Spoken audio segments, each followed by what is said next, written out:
Kif ħaltarxien għadu maħsud bil-mewt tal-arrieda ta' Joe Gambin, fl-aħħar sigħat il-familja tiegħu tat l-organi biex anke wara mewtu jkompli jgħin lil minu fil-bżonn. NetNews huwa infurmat li wara mewt Joe, ex-Viċi President u ex-Segretarju tal-Kumitat Sezzjonali tal-Partit Nazzjonalista ta' ħaltarxien se jgawdu diversi persuni, kif il-kornea, fwiet u l-kliwi se jingħataw b'donazzjoni lil pazjenti fil-bżonn.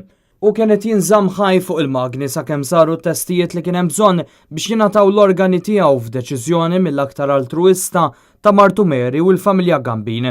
Dan wara inċident sfortunat fir-residenza tiegħu stess.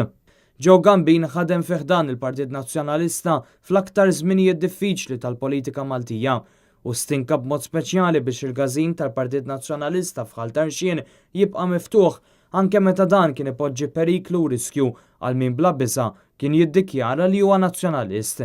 Għal uħud fil-fatt huwa meqjus bħala l-Partit Nazzjonalista f'ħaltarxien. Joe madankollu qatt ma ċaħad it-twemmin politiku tiegħu u minkejja kollox kompla bil-ħidma sfiqa fih dan il-Partit Nazzjonalista.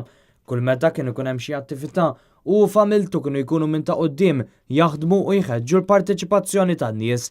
Fuq livell uman kull min kien jafu jiftakru bħala bniedem mill-aħjar u ta' qalb tajba umli u li dejjem ħadem b'onestà u lealtà kbira lejn dak li kien jemmen fih.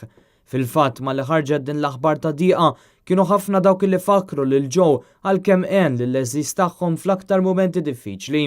Il-funeral ta' Joe se jsir għada it-tlieta 29 ta' Mejju fis-2:30 ta' wara nofsinhar fil-Knisja tal-Erwieħ f'ħaltarxien stess.